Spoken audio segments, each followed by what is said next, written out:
And three, two, one, you're on. All righty. Hello, everybody. Dr. Jeff Smith here with James R. Case, my esteemed co-host in Adventures in Truth podcast.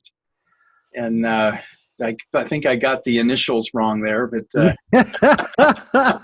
I was sitting here thinking, should I say something or should I just leave it alone? well, if I put my glasses back on, I could probably read that it's R. James Case. Right. But anyway, how are you tonight, Jim? I'm well, happy to be here. Looking forward to another amazing adventure in exploring the truths here. Right on. So this particular topic tonight, the overarching issue for me is still an ongoing deep dive into love, and its opposite, if it has one, would be the energy of fear, and being able to overcome the frequency that David Hawkins and many others believe that most of the world resonates and operates in a frequency of fear that you could categorize any state of the opposite of ease, which we call dis-ease.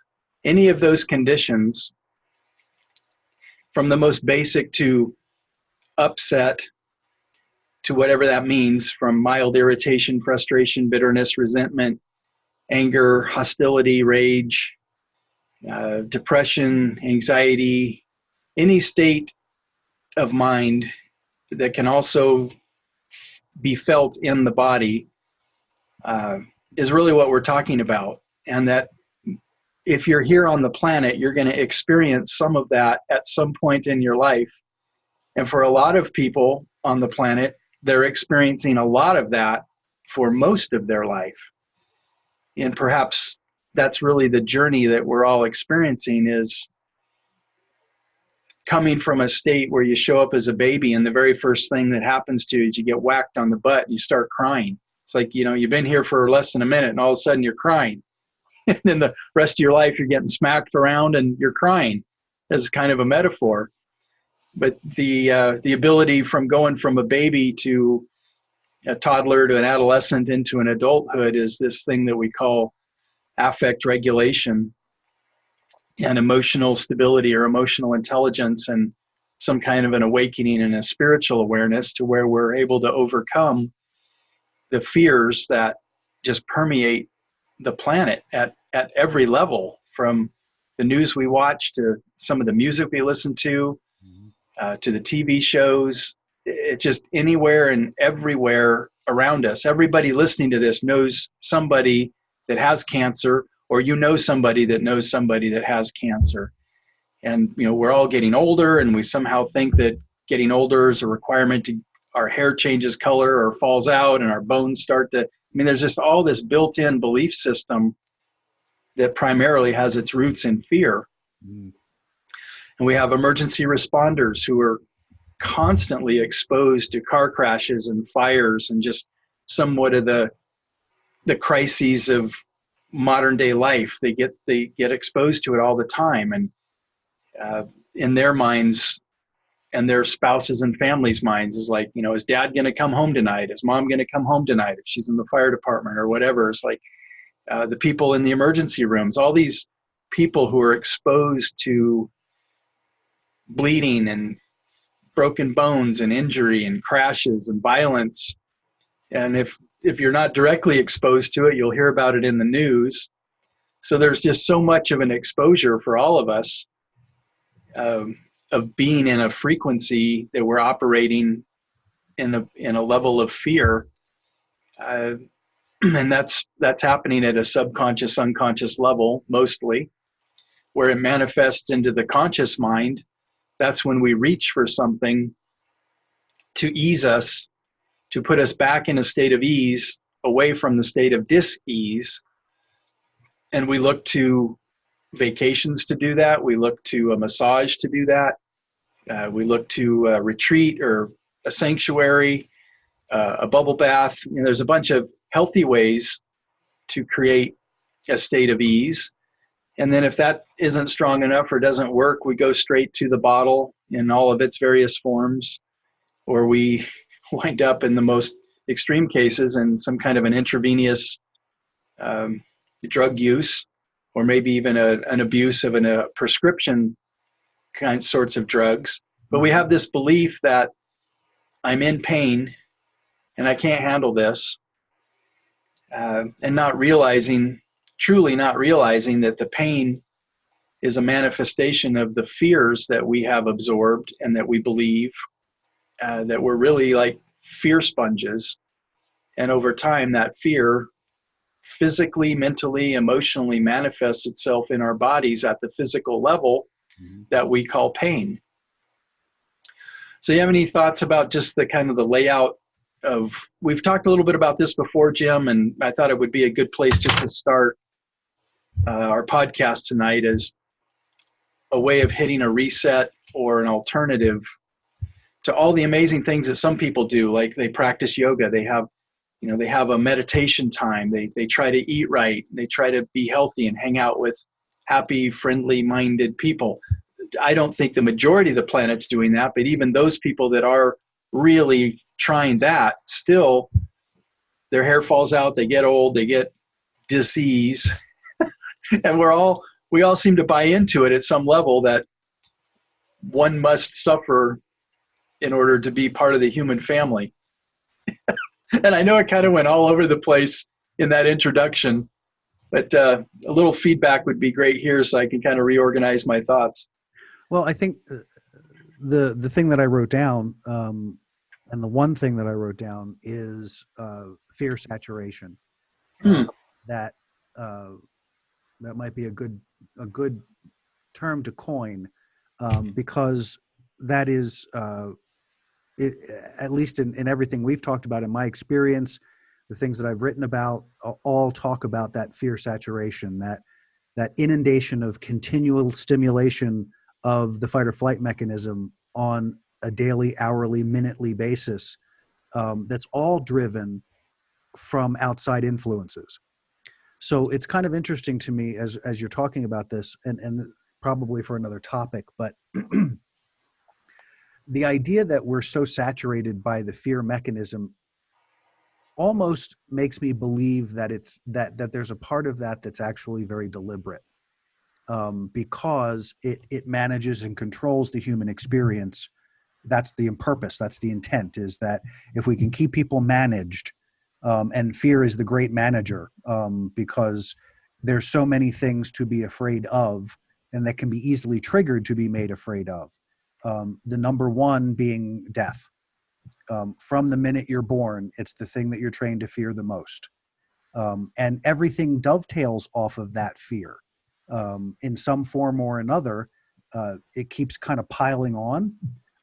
But yeah, I think that this sort of fear saturation is endemic, and it's really what we speak to on a daily basis, and what we do here each week with Adventures in Truth is attempting to go beyond or go above or below or whatever you want to call it, but to step out of that energy of that inundation, to step out of that experience, to create a different state of being, and to you were talking about people and doing their yoga and eating the right foods, and all of that is good, but without the shift state, you're only going to find marginal relief. Because the core of the thought process is still grounded in the fear-based reality. So while you're becoming aware that doesn't serve, so I'm going to start eating better, so I start putting a better chemical balance into my body, so the physiology starts to respond differently. I do yoga because yoga affects my energetic system in a way that, again, gives me the opportunity to respond differently. But if I'm only seeing it as a excuse me, if I'm only seeing it as a 1-point remedy, or a feel good, then that's what it's going to do for a short period of time before the world comes back into your experience again. And that level of saturation, just it's hard to resist. Excuse me. Got the tickle in the throat. So you mentioned that fear of death is at the core of everything sits on top of that fear of death. And we may have mentioned in previous podcasts that that goes back as far as um, William James, Freud, Jung, uh, Immanuel Kant. Those were we're talking 300-400 years ago. Yeah. All agreed that there's this underlying subconscious mostly, and Jung described it in the collective unconscious mind, this fear of death. So I have some exciting news that part of this podcast, and the main piece of this podcast, is actually oriented toward relieving us from this fear of death. You're going to have to bear with us for a while, because this topic, if you think about it, if that's the number one fear for all human beings, and Jim and I are sitting here in front of cameras and microphones tonight saying that through this discussion we have a means in which to free people up from that fear of death, you're going to have to give us the courtesy of patiently walking this journey with us, that we can fully explain it, to give it its due. Because we could just stop right now and say, there's nothing to be afraid of. We've died many times. We're actually experts at it. It's no different than going to sleep and waking up in the morning. We could stop right here and say, it's really just that simple. And people would hear it, but it wouldn't have the ability to penetrate down into the deeper parts of us, that we could believe it and then begin to live it. So that's really what this podcast is we could give you the sound bites right up front and in the very beginning and say, good night, everybody. Have a great life. Just start going and applying this. But because of what Jim said, this saturation of fear, the fears are so deeply entrenched, and they're down in the subconscious, unconscious mind, of which this podcast is not a subconscious, unconscious frequency. We're broadcasting it in a conscious frequency, that by holding it in the conscious mind repetitively and constantly going over it and saying these things over and over again to yourself, that then has the chance of penetrating down into the subconscious and eventually into the unconscious mind, to where we really can be free of fear. But it's a constant programming. It's a constant programming. Well, it's really important to remember that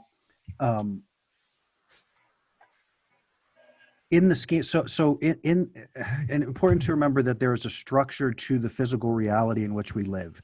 And part of that structure, we've talked over time, and many great writers and teachers have talked over time about the idea that it's all energy. Even Elon Musk knows it's all energy.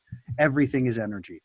So if you think in terms of that, and it doesn't require you to have to suspend anything, if you just take the concept of the idea that it's all about energy, even if you don't quite comprehend it, I'm going to layer some stuff in here to help make it make more sense. So by virtue of the fact that we have, as we've talked about over time, this sort of dualistic experience. So you have the ego that is born of the physical reality. So, and you have this soul that is expressing through this physical vessel. So in the context of being within time and space, there is this thing called mass consciousness. And mass consciousness is an energy similar to what Jeff just alluded to or talked about. It is a constant stream of energy that is available, and I don't want to call it available. It sort of sits on top of everything, because we're all human beings. So being human beings, we have brains. Because we have brains, we're thoughts constantly swirling, and we're having thoughts, and we're hearing thoughts, and we're experiencing thoughts, and we're walking through other people's thoughts. But that whole collective idea, the idea of culture, the idea of how we create a society, is all based on this sort of mass conscious willingness to believe or suspend belief. Unfortunately, religion is based in that same reality. It is not, it may have originally potentially been structured as something outside of that, but what it became was a way to manage and control people, which is part of the fear mechanism. So while there is an elevated space within religion to potentially go to a much grander space, even within the religion is a limitation built in that you can never be that. And so you can strive to be kind of like it, but ultimately you're a failure because you're never going to get there. So So here we have this mass conscious energy, this big band of everything that everybody believes all mixed together, and all the stuff that is repeated constantly. And it doesn't matter whether it's through the people or the media or however it shows up. It's taught in schools, it's taught in churches, it's taught everywhere. The same ideas, and we try to expand on them, but it's a big soup that we all swim in. Right. The reason that I'm making such a big deal about this is because it is there that you have to transcend.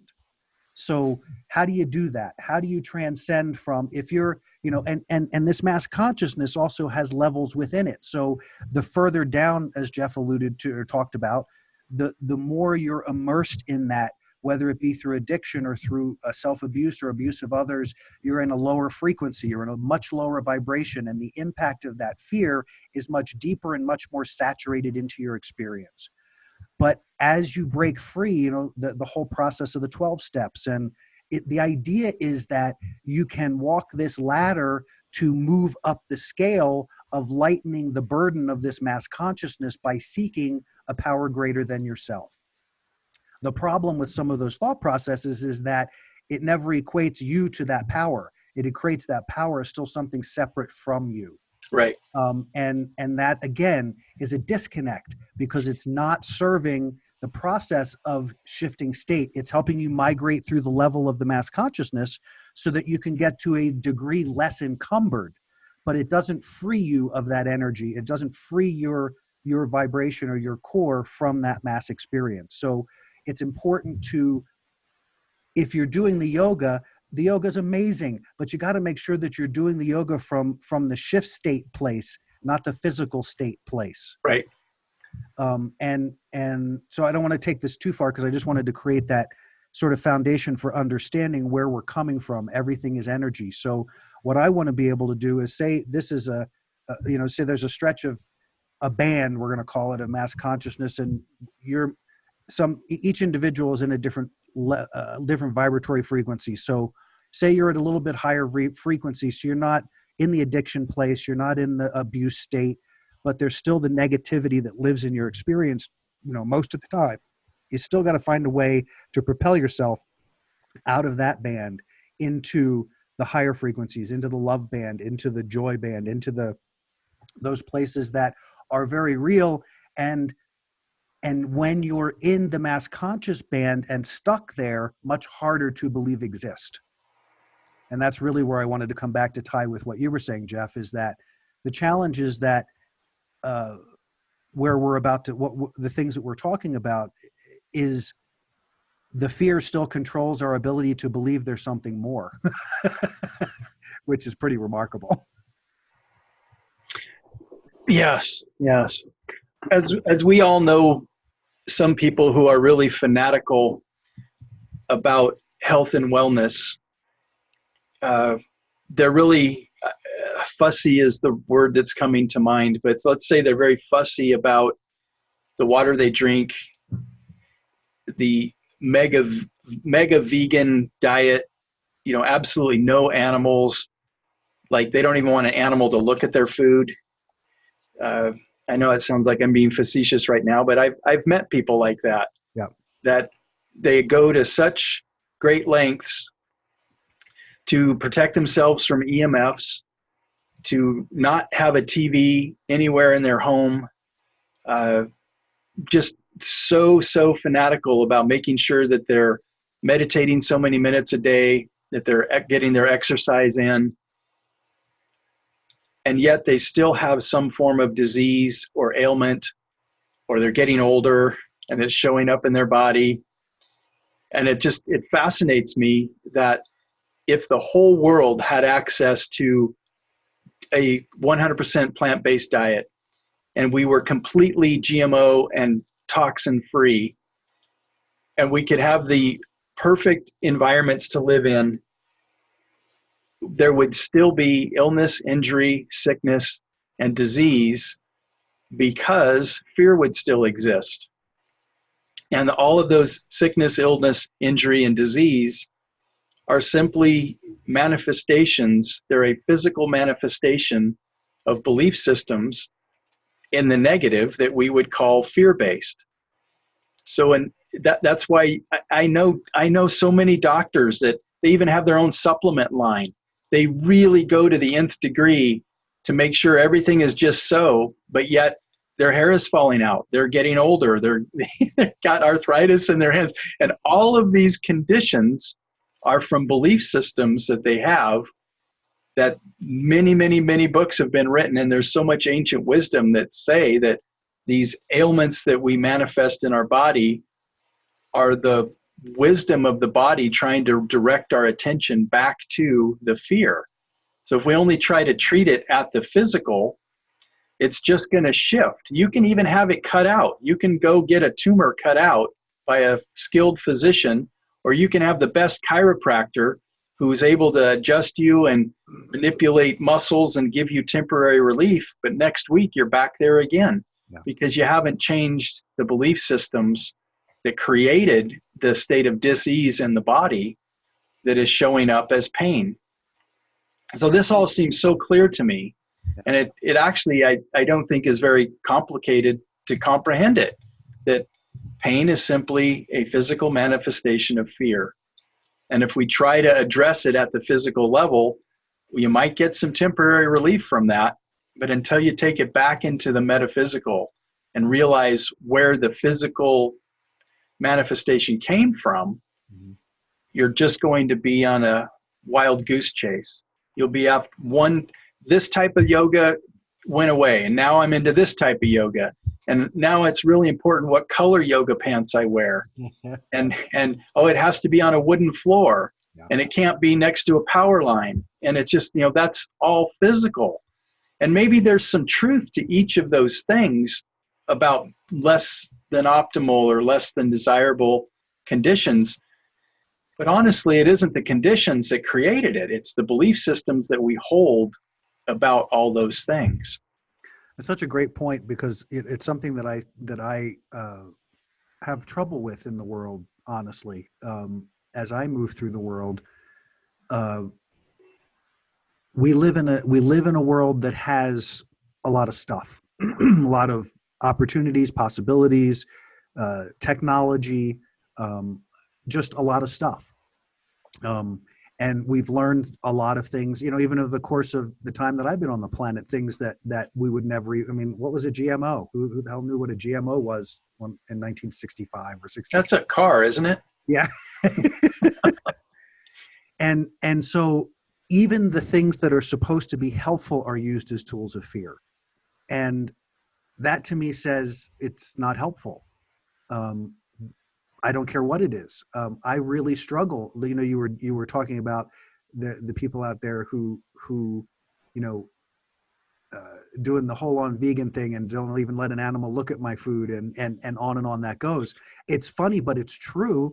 And the part of it that's even sadder is that is a completely fear-based experience. Yeah. So you're not getting anywhere, except your physiology is probably a little healthier than some others.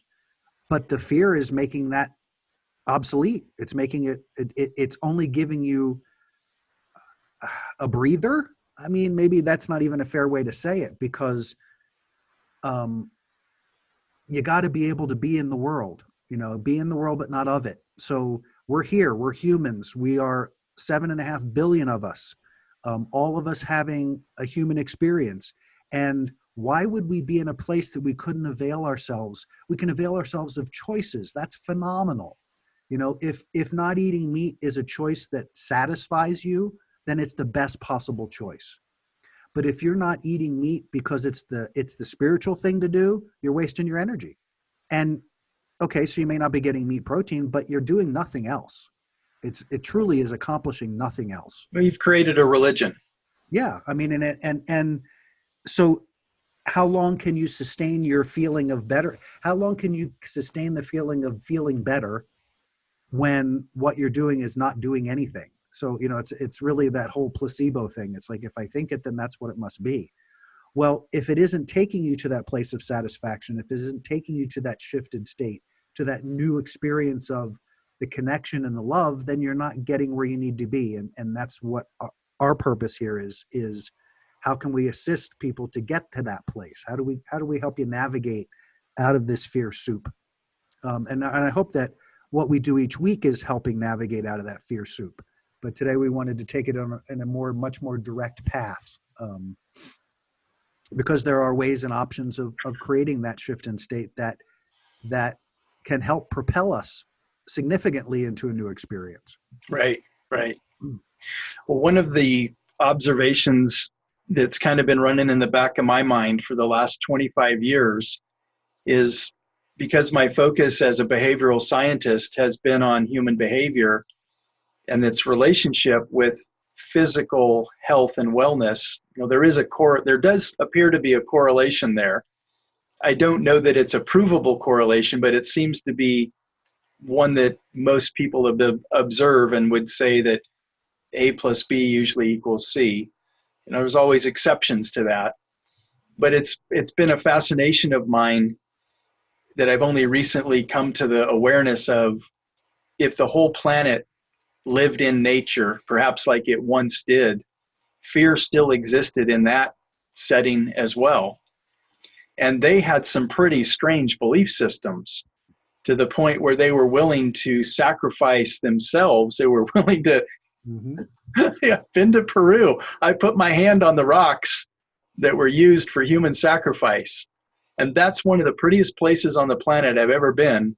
And if I could choose a place to live, that might be the place I would choose to live, in that setting that would be 100% natural.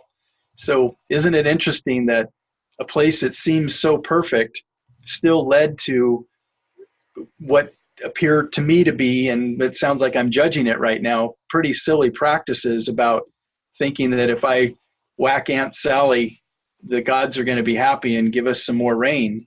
And it's like, that I think you get a sense of, even in the ideal circumstances, fear is still present. Yep. The introduction of fear is going to creep in somewhere. And so ultimately, again, one of the nuggets that I hope people will take out of this podcast today is, without it sounding like I'm preaching, I'm only giving a reference to a book I familiarized myself with decades ago. There's a scripture in the good book that says that we're encouraged to pray without ceasing. And that always bothered me, because it's like, the way I was taught to pray, it's not really something that I could see myself doing without ceasing. However, if we take that word pray without ceasing and we interject, you need to run positive programming in your mind continually. Oh, I can do that. I can constantly tell myself I'm whole, I'm complete, I lack for nothing.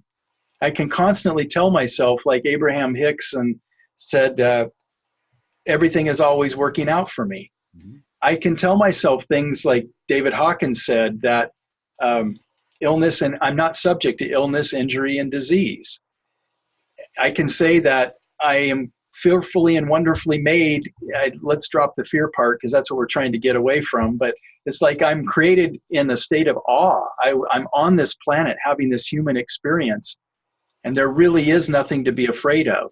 As we begin to build those kinds of true, they're more than affirmations. They are core truths.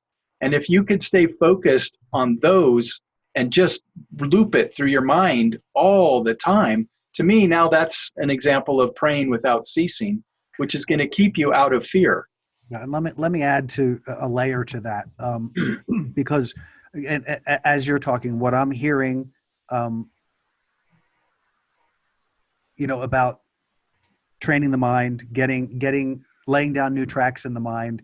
But I think what's also important to recognize in prayer is that prayer is also about appreciation. Mm-hmm. Prayer is a state that you can put yourself into, which is not just running affirmations, but being in a state of appreciation, or I prefer appreciation to gratitude, because I think appreciation encompasses me as the creator instead of someone else as the creator. Right. But that's just my personal belief and preference about that. But anyway, appreciation, gratitude, being in a state of receptivity, being in a state of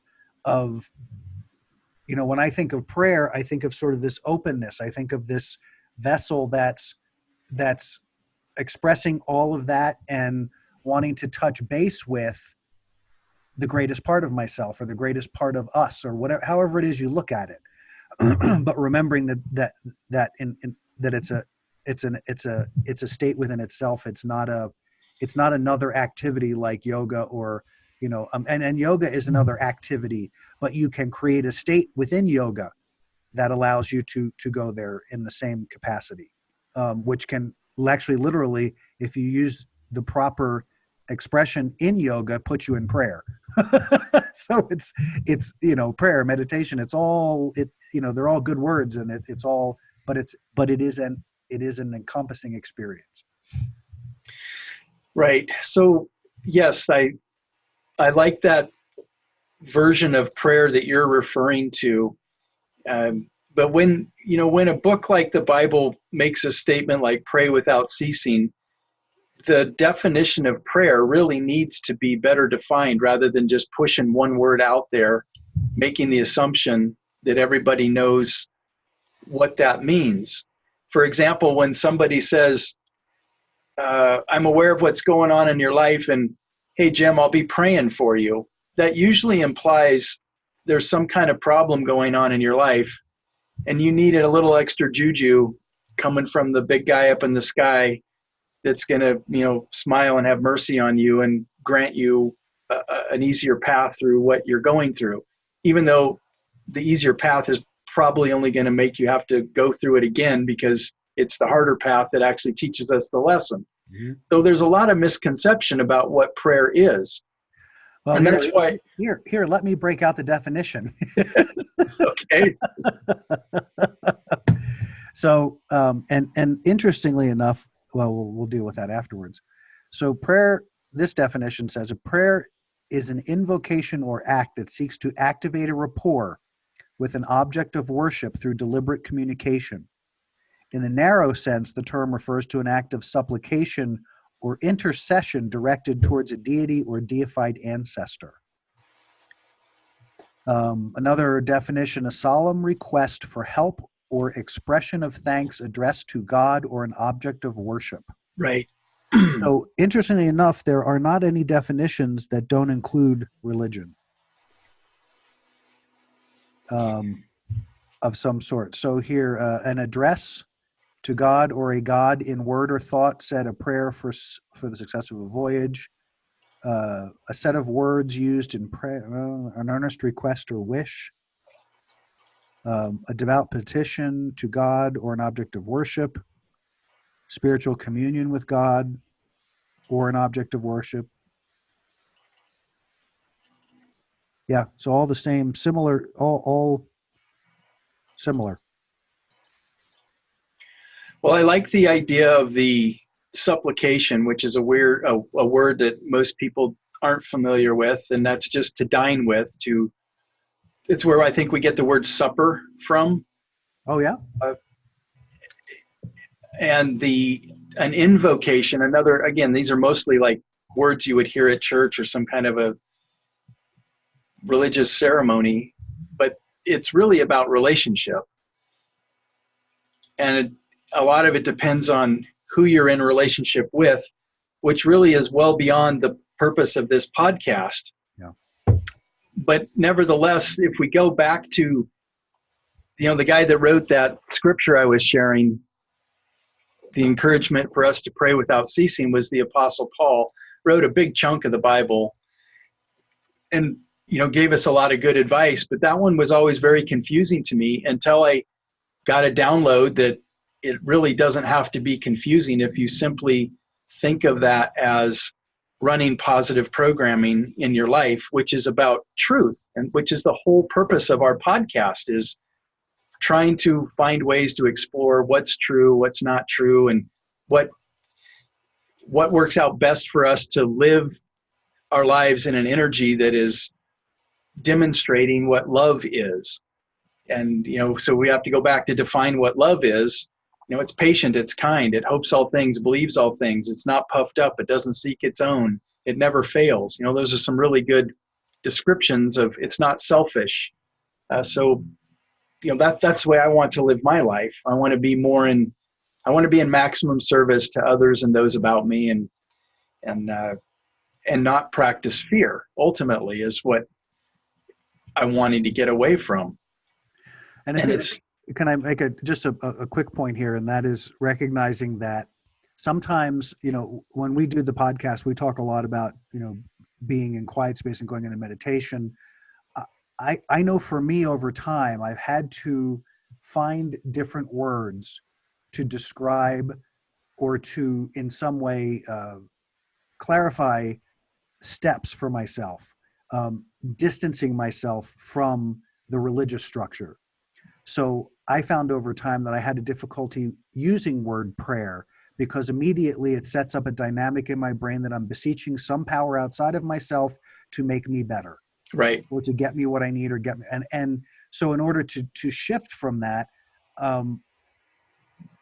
meditation becomes a better route because that's a communion, that's a coming together. And I think using prayer as, I want to be clear here, using prayer I think is great. And a great thing about this adventure in truth is that we can begin to look at prayer differently. Because there's nothing wrong with the confused human reaching out to its soul expression to gain clarity and understanding about a particular aspect of my life that's going on. I think it's amazing to be able to get into that space, because in meditation you do achieve that space, that supplicant place, that openness and willingness to allow something greater to bring my attention. And that something greater it's not bestowing itself to me in that process. I'm engaging it. Right. Very different experience. And what you keep bringing us back to is the it really is ourself, as we see ourself as a part of God, as a part of the all. And the way that I was taught to pray that I don't ascribe to any longer is what you said earlier, is that seeing something separate from me, that I'm asking help. I'm asking for help, or I'm saying thank you. That's really what it comes down to. I'm either saying thanks, Dad, or hey, can you help me out here? Right. And or can you help them out? Right. Yeah, sure. But I want you to help them out because I'm connected to them and it'll make me feel better. So it really always comes back to us anyway, in some way. Yeah. It's nice to think that we could be that altruistic, but ultimately everything that we want for others is so that we can be glad for them, which means I'm glad, right? It really always comes back to us at some level. and there is nothing wrong with that. Right. Absolutely. Never change. Right. Right. When Mother Teresa was moving about the planet doing her thing, she did it because it brought her great satisfaction. It brought her an immense sense of peace because she created that and chose to share that energy with other people. Right. It's really, really important distinction. Nobody is on this planet for anybody else. We're in it together, but we're here to move this spark, my spark. I'm this unique spark that brings something fabulous and powerful and useful to the energy of this planet. So is Jeff, and so is Sue out there listening, and Paul and Steve and Joe and John and Luke the dog and the birds. It's all the same, just different perspectives of the same process. Sorry. No, these distinctions are important as we're continuing to develop this particular podcast. It's really layered on top of many others. But what we're really, I hope, laying down a nice foundation of is each and every issue that is bothersome to anybody is rooted in fear at some level. And fear is actually a frequency. Emotions have a frequency. Like Jim was saying, everything is energy. And if we could begin to see that a higher vibration away from fear is where we want to live. But in order to do that, we have to first address what the fears are. We have to be brave enough. We have to be heroic. I'm using that word purposefully here as a lead-in. But we have to be heroic and courageous to explore the things that have been in the foundations of our fear database Yeah. from children. And that we're still, sometimes we even go out of our way. It blows my mind how people go out of their way to pay hard-earned money to go watch a scary film. And I understand that people have a sense of I'm alive, and they're projecting themselves into that scene, running away from, dealing with the nemesis or whatever it is. Now, I understand all that, but subconsciously, unconsciously, you've just terrified and traumatized a part of your mind that already is traumatized and terrified. And we just don't need to be doing that. And the mind doesn't distinguish. No, not part of the mind doesn't know the difference. It's so important to understand that it's not watching a movie. It's having an experience. Yeah. And it's imprinting that experience depending on how much you do it. And the more that you do it, the more it starts to show up in your real life, in varying forms. It may not show up as mass murderer or as a serial killer or as, but it will show up in many other ways that will stimulate the same fear. Because the fear, the experience is what you keep wanting to generate. That's what your field does. It's vibrating constantly, and it's undulating, and it's creating experience. And if the core vibration is fear, then it's going to continually seek. It's going to continue, your mind will continue to send out those vibrations, and your energy will continue to send out those vibrations to attract what it is you think is good to you. And then you start wondering why my life doesn't seem to be feeling good, or how did I attract this crazy nutbag into my life? Or people start treating you differently or weirdly, or you feel accosted, or whatever. It's not, you mentioned this, I think, at the very beginning. You got to go meta. It's not about the details of Jason killing 14 people on the screen. It's the energy of the entire experience that's happening, and that energy is becoming your experience. And now you're going to play that out however you do, based on your personality and the people and what you've created in your life. But it's not a direct correlation in the sense that, oh, okay, Jason killed this person, so that's going to, no. It's the energy that is created because of that. Sure. And that oftentimes I've seen, I know we're a little bit off topic, but since we're here, it's certainly worth pushing into the number of people that, as they spend X number of sessions with me and I'm doing an intake or just a review of what they're exposing themselves to, the people that I've worked with that go out of their way and say their favorite genre of movie is some kind of a horror movie or whatever they're calling it now, thriller or something. It isn't that they're hanging out with people that are killing animals or doing strange things. They have irritable bowel syndrome. They have chronic skin disease. They've got dots and lesions all over their body because their body is in a state of unease that we call dis-ease. And they're having panic attacks. And it's just like that stuff is manifesting. It comes out of the unconscious, subconscious, not real fear frequency. And we hold that in our mind, and that the mind only knows, it either only knows how to transmit it into the physical or to transform it back into the metaphysical, which is it's not real, it doesn't exist, and I need to stop exposing myself to this. And then I go back into the positive programming again of I'm whole, I'm complete, I lack for nothing, everything is always working out for me. This spirit, this soul cannot be killed, it cannot be harmed, death doesn't hurt. All of these positive programs have to actually be the foundation of our belief systems. Otherwise, we're going to be afraid. And then we'll act out accordingly, and we'll live our lives in a pain base. We'll have pain-filled lives, physically, emotionally, spiritually. Yes. And that's not, and it's not a blame thing, but it's important to recognize that it is a creation thing, because it is not required that anyone live in fear. It's not required that anyone live in that energy. We do it for as long as we do it until it shows us what we need to understand. I can't think of anyone, at least at my generation, that didn't go through, I went through it. It didn't spend I don't know, 5 or 6 years being obsessed with horror movies. When I was in high school, that was the thing, but there's a point where it just, again, saturation, where what's going on in that environment is so negatively intense that there's a point where that no longer serves. And when you migrate through that, it doesn't mean that you haven't created some energy there that you might have to deal with, but it is also part of the life experience to choose experiences and to go in them in whole body, and to really experience to the greatest depth you can, because that's how we learn. That's how we evolve.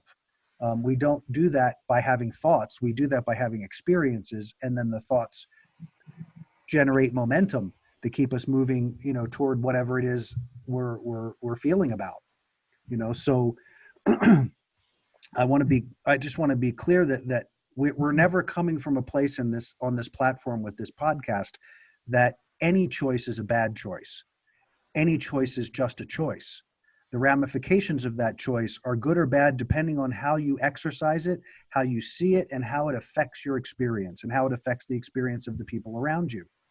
So if you have any experience, you go into it, you're wholehearted in it, and you realize that it no longer serves, then you make different choices, and that changes your vibration because you now no longer associate to that vibration. And as you continue to move in your own progress, as you evolve past that vibration, it doesn't mean that the things that were created there aren't stuff that might need to be dealt with, but also you're no longer living in that vibration, so you're not attracting that stuff anymore. You're not at that level when you migrate. That's why we go through so many phases of life and so many experiences of life. To how does this fit? How does this feel? Where is my energy in this? Is it something that's causing my energy to expand, and this is cool?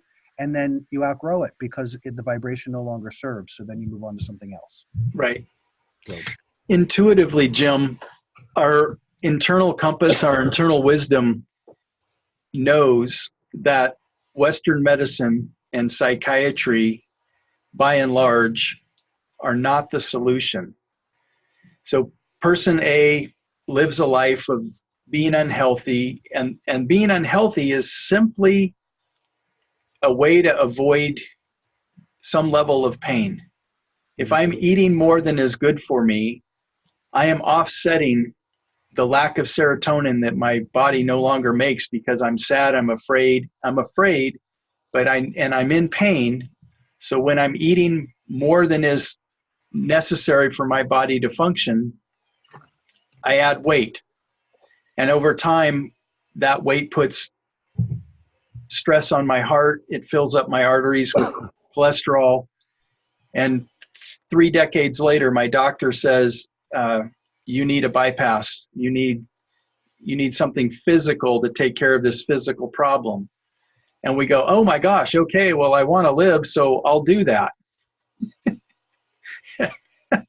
Not realizing that this is a 30-year layer upon layer upon layer upon layer of fear that has resulted in a state of dis-ease, right, that the doctor's not going to be able to fix. He's going to be able to give some temporary relief. You might get another 5 years. If you don't go back and address the original fears of I'm not lovable, I'm not acceptable, people won't like me, I don't fit in, there's something wrong with me, mommy didn't love me enough, I didn't get breastfed, whatever all this stuff is sitting on top of. Uncle Bob touched me in the wrong place, and now I feel like a victim for my whole life, or what. And I'm not trying to make fun of any of that stuff. I'm just going over it very quickly. So if I've offended anybody and by, making light of it, I'm not making light of it. I'm just saying I've heard all of this, right, and I know that Prozac isn't going to actually address Uncle Bob touching you when you were 6 years old, and now you're 26 or 36 or 56, and you're depressed, feeling like life has no meaning because you've played the role of a victim all these years. And so where I got on this thought thread was this notion that intuitively we know that a pill, the physical, we know something physical, even though there's a physical manifestation of what we would call a problem, we intuitively know that it's not the solution. Otherwise, people would be lined up out the psychiatrist's door going, oh, thank you so much for these pills. But nobody goes into a psychiatrist's office going, oh, I know this is going to solve my problem. This is the answer. Everybody reluctantly holds them in their hand and looks at them, and then again reluctantly takes them, because they're basically saying, I'm now admitting that I don't know how to live life in a way to not feel this way, and somehow this pill is going to make me feel better. And it will temporarily, but it won't actually take the fear away.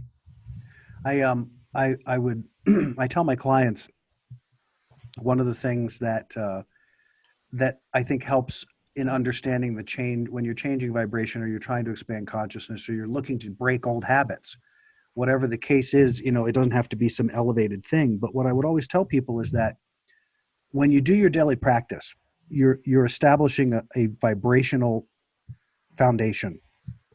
And just by doing that, anything that doesn't resonate at that vibration has to change. It has to. It's the law of energy. If you're vibrating here and you have other vibrations, there has to be resolution for this vibration to stabilize and for the vibration to increase and to continue to evolve. So when you make a decision, when you go step out, maybe it's a massage, maybe it's yoga, maybe whatever it is, if you approach it from the perspective of this is creating a state shift for me, then the things that you need to attend to will show up naturally because they have to. And what shows up can be unpleasant, it can be uncomfortable, and you know, you could, whether you have a mentor or, you know, you see somebody like Jeff or somebody like me, the whole point of it is then to navigate it, not from the perspective of hashing it out, but from the perspective of getting it out of your vibration. So getting it out means this is where where my work is now. My work is at this frequency that I'm continuing, you know, my daily practice. I feel myself getting lighter and more connected, and yet I'm confronted with this really dark thing over here. Part of the change in vibration will help you to become an observer of that, but recognizing that the thing that needs to change will become present in your awareness just by virtue of making the change.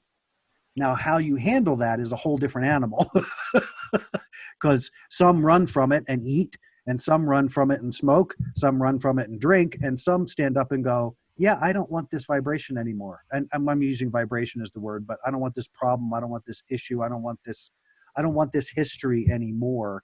How do I navigate through this?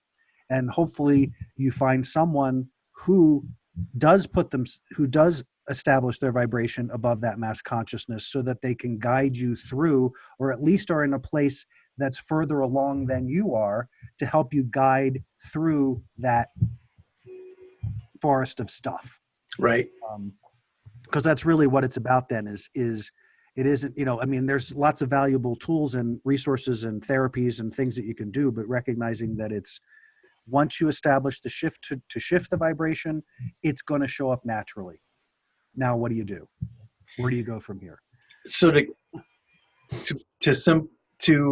put some different terms on that. Perfect. We're talking about, when you say change your state, I would add of mind behind that, changing your state of mind. And it's an energetic state, but it's easier to conceive of that of, I'm changing my state of mind from a state of dis-ease to a state of ease, or from a state of upset to a state of set, although that's kind of an odd word, but I want to be set for life. We have that expression, right? From a state of discontent to content, from a state of fear to a state of love. And all those have different, you know, variances and concepts, but that's what we're talking about, is I'm changing my channel from the slasher to the Animal Planet, slasher film to the animal. I'm deciding, taking a conscious choice of I'm turning the steering wheel on the ship. And it may take a while to get that thing to turn all the way around, but that's okay, because I'm actually choosing to do it. I can do this. And even if you've been at it for 30 years, well, it's better to start today than wait another year to get going on trying to identify what fears am I really operating in? And there's so many. And this is not a one-time. You can't just listen to this podcast and think, okay, well, great.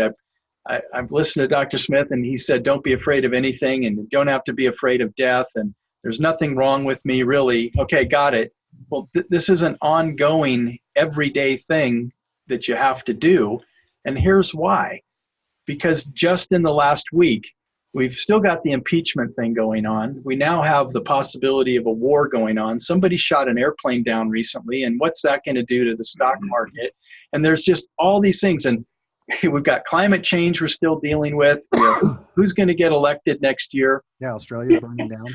It's just like every day there's another thing that we're presented with that's possibly taking us down the path of fear. Like, oh my gosh, there's a problem here that we don't have a solution for. Is that really true? Or we just haven't figured it out yet? Or we can go back to everything is always working out for me. But that could be a really difficult challenge that you are invited to go through, because on the backside of it, you now know who you are because you survived and sustained yourself through a difficult challenge. And you may come out of it without a limb. Sometimes these challenges, you get burned. You literally, in the physical world, have an encounter with something really, really difficult. But as a result of that, you actually get to know, I can do that.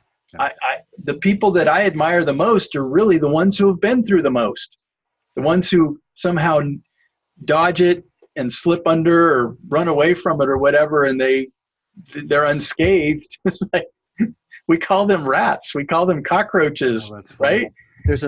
You're in a law of attraction. They talk about, she talks about a lot about the idea that when you achieve that shifted state, when you make that connection, that the larger part of you knows the path of least resistance. And the path of least resistance can be navigated if you're willing to keep your focus forward moving. Meaning, I know that this is my desire. I want to be over here. I have no idea how to get there from here. I don't know what's in the way of me getting there from here. You don't have to think about all that. Set your intent, set your clarity, find that alignment, go there, and let yourself be guided through the path of least resistance. It doesn't mean you're not going to encounter contrast or problems or things to be addressed.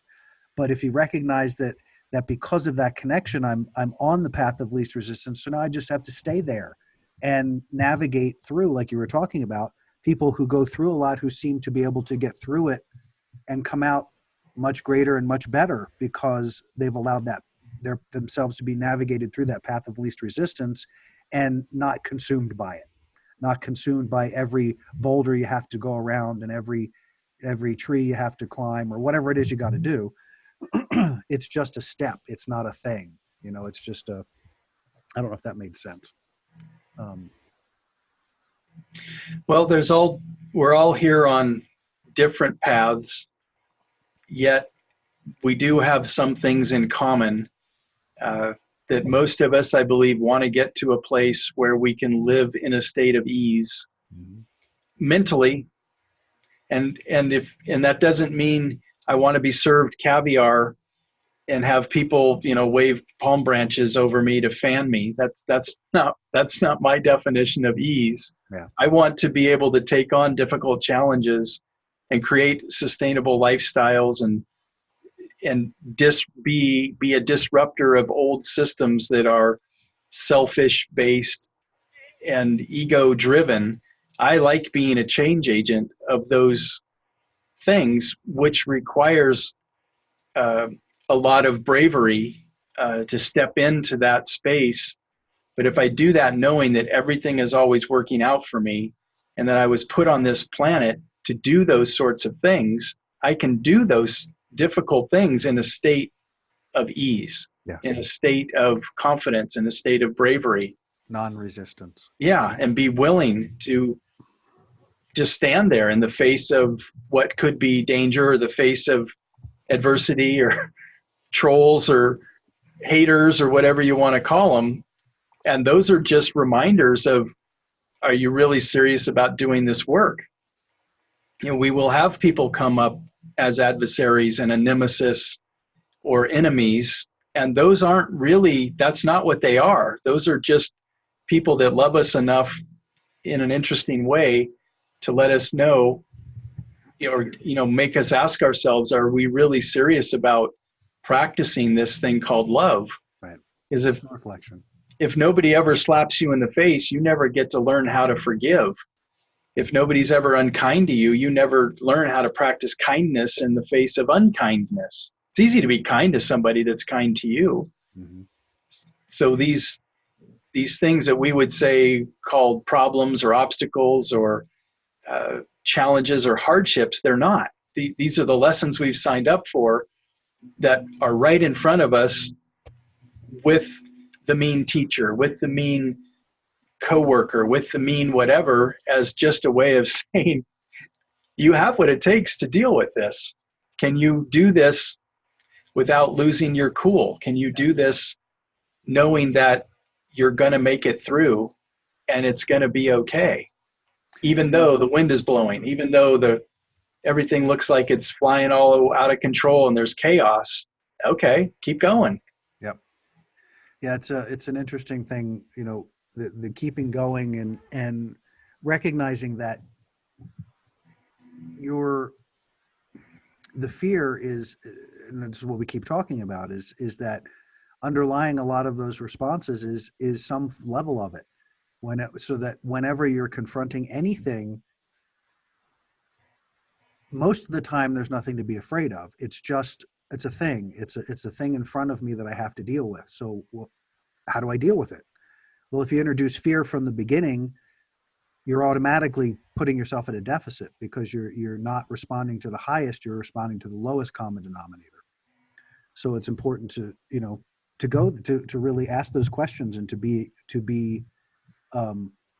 diligent in that process of you're not, it's not grinding. I think one of the things you said earlier, the difference is that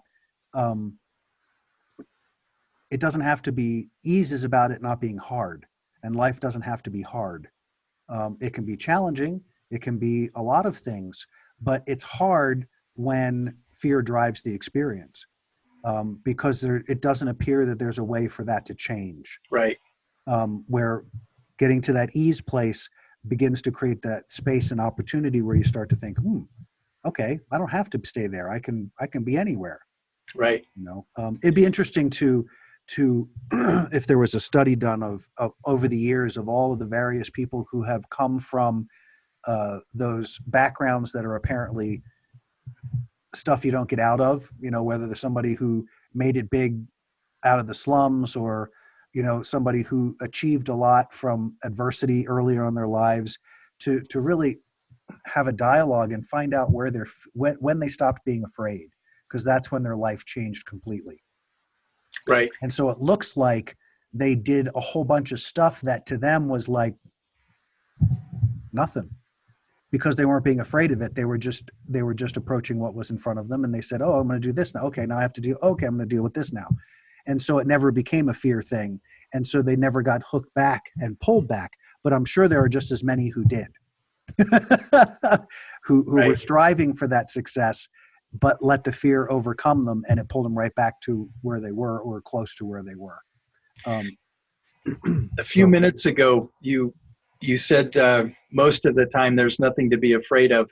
And it reminded me of, I don't know how this came to me, but in the last couple of days, I don't read the Bible a lot these days. Let me be more honest. I rarely read the Bible today, unless I'm specifically looking for something that I remembered or I want to get more insight from. But somehow it came to me within the last couple of days that fear not is mentioned 80 times in the Bible. 80 different times in the Bible we're told fear not. And so I would go on record by saying there's actually never a time, I don't use absolutes very often, to be afraid. The feeling of fear shows up in the presence of danger. The difference between danger and fear is danger is real and fear is imagined. There's a big difference between the two. Like you go to the zoo and the tiger's out and it's a man-eating tiger or a woman-eating tiger. That's danger. And your body is going to be filled with fear, and you'll hopefully not fight the tiger. You'll probably run away from the tiger. The other option would be freeze and hope it doesn't see you and let it pass and then run away. Fear, on the other hand, would be going back to the zoo the next time, getting close to the tiger exhibit, and your body's telling you the tiger's going to get out. Your mind is telling you the tiger's going to get out, and then that starts showing up in your body as panic or alarm or anxiousness or whatever. But there's actually no time under any circumstances that we should actually truly be afraid of something that isn't actually showing up as danger. It might be just around the corner, but until the danger actually shows up, being afraid actually inhibits us. It certainly does with me. It inhibits me from being my best in that moment. Fear is an energy that compresses me. My vocabulary changes. My thought process changes. I get disoriented. I don't know what's up, and I don't. It's like all of a sudden, I mentally go into the fetal position. If you're really afraid, the natural instinct is to curl up into the fetal position. But before I do that physically, my mind starts going into the fetal position. And I hate that feeling. I absolutely hate that feeling. So what I've begun to train myself to do is when I'm starting to feel agitated, irritated, upset, is go, oh, fear is about ready to have its way with me. And that's not happening this time. What is it I'm actually afraid of? Oh, that person doesn't understand me. Okay, well, let's take a little longer to develop this thought thread. Or, oh, that person's not going to like me. Okay, well, so I need everybody to like me? I mean, it's just, if you actually sit with these things and you get good at it, you will be able to work yourself right out of that belief system that isn't real, that it isn't true. You know, one of the things, so any thoughts about that? How there's really never justification to feel afraid, but the feeling will be justified if there's true danger present. The feeling of fear is different than the imagination of fear. Yeah, and the only place that I was going with it is in the second in the start of the second book concept was about changing the concept or the understanding of what the ego is about in our experience. And one of the things that I write about that I in that regard is having to do with the difference between an event that is as you're talking about danger, that it creates a chemical reaction in the body that, to my understanding, limited though it may be, is more of a superhuman state than it is a subhuman state. Meaning that in many cases when that happens, and this is the reason I'm bringing it up, is because I tend to have a little different thought process about whether it's called fear, because it's a chemical reaction that's caused by the events that are occurring. But what happens as a result is things like, or can happen as a result, are things like the mom that can lift the car off the baby. They're those events that we become superhuman in order to overcome or to adapt or to deal with that circumstance as it confronts us.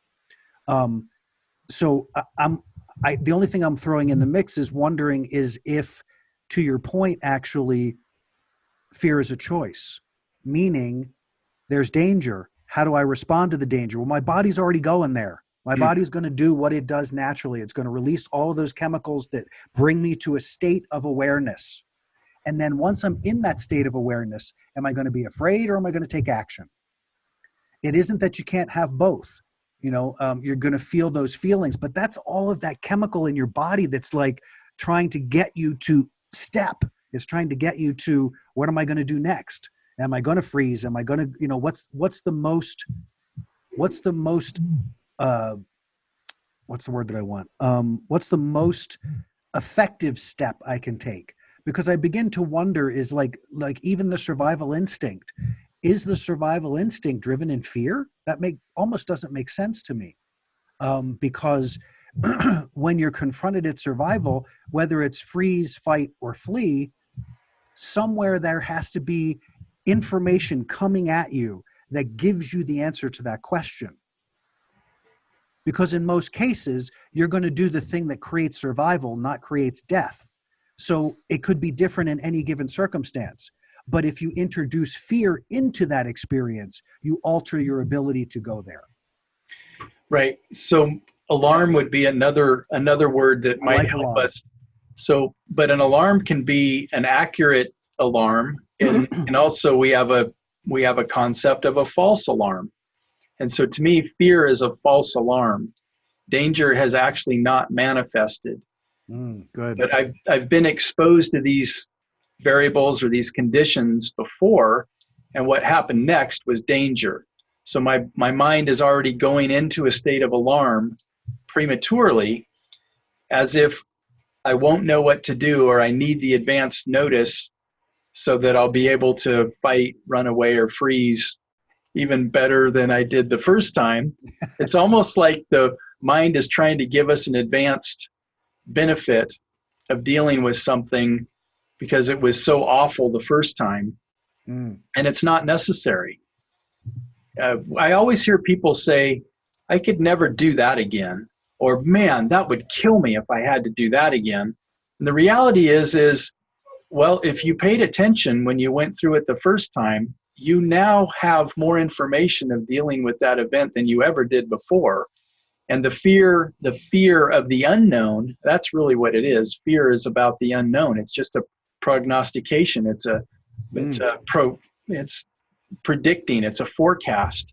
And it's not always right, but it's based on the ego trying to preserve something that spiritually we know doesn't need preservation. You don't need to preserve this soul spirit part of us, and that's the energy we want to operate in. Yeah. So yeah, we could chew on this a bunch and dissect it all kinds of different ways, but ultimately, if we're asking ourselves moment by moment by moment and doing maybe what the Apostle Paul talked about, is before you get to the point where you recognize you've made a state change going from content to discontent, he's saying and encouraging us to constantly be running these programs, telling ourselves that we're whole, complete, we lack for nothing, that everything is always in the process of working out for me. I'm not subject to illness, injury, or disease, that I'm made with awe. I'm here on the planet for a reason. We could go on and on and on, and should, with these, some people call them affirmations, but they're actually just truths. They're just straight up truths. And when we're operating in the truth, we will feel content. We will feel brave. We will feel engaged. We'll be operating in those upper frequencies. That's a much, much better experience than the alternative. And that's where we want to be. That's where we're striving to be. Yes. And not giving ourselves over to another loved one who's struggling and wants us to pull us into their frequencies, because we have this saying, misery loves company. Yeah. And people, if you don't think what I'm going through right now is that important, then just good for you. Just blow me off, just won't even resonate with me or validate my feelings. And that's just a bunch of hooey, because that's just a story they got going in their head. And sometimes I look at them and I go, if you love me, why would you want me to feel what you're feeling? Why? And how's that going to, if you're drowning and you want me to jump into that mess, aren't you just going to take me down with you? It's like, here's a lifeline. Here's a lifeline of love. You're whole, you're complete, you lack for nothing. It seems to me that there's some sense of a false alarm going off in your mind that you're operating in a level of fear. Oh, you want to see fear? Well, F you. And it's like, okay, well, I'm still not going there. I'm not going to that place. Yes.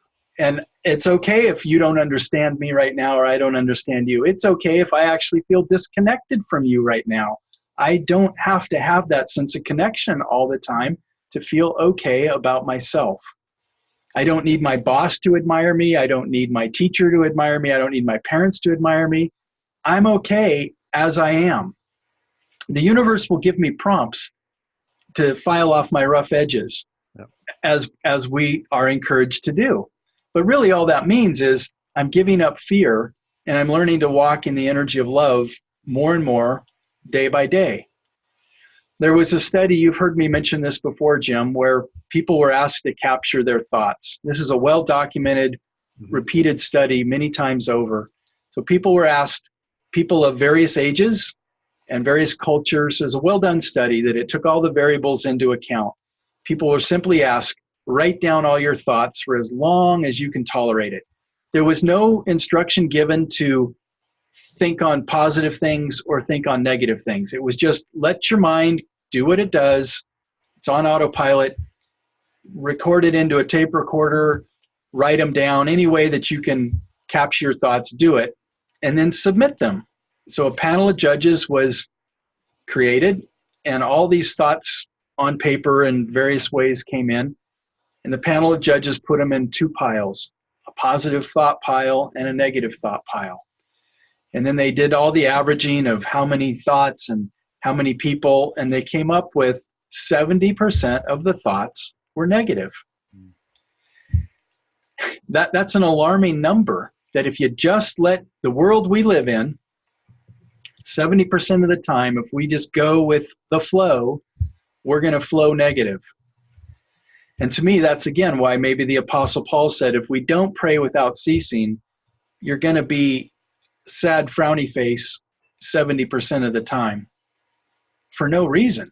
Yep. Other than you're just caught up in how the ego operates, how the mass consciousness operates, how the collective consciousness operates. 70% of the time, it's going to be bad news, fake news, whatever news is. Why do I even need to know this news? Yeah. 70% of the time.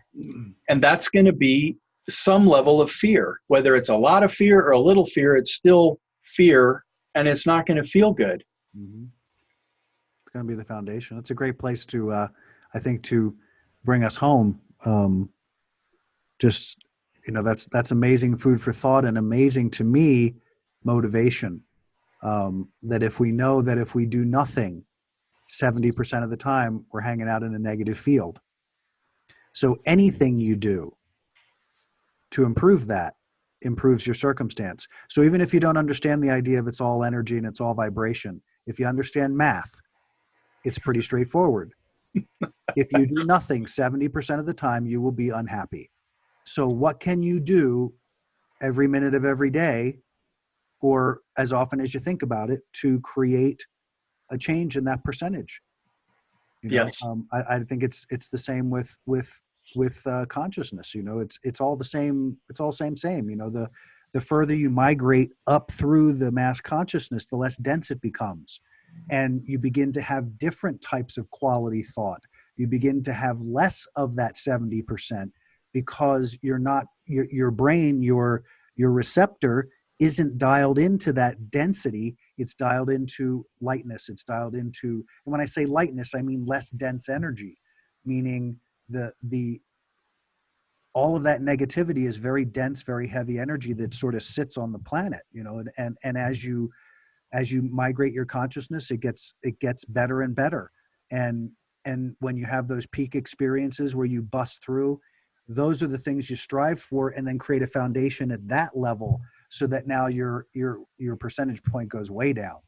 But I don't want to mix metaphors here. But Sure. The idea being, if nothing else, if 70% of the time, make different choices.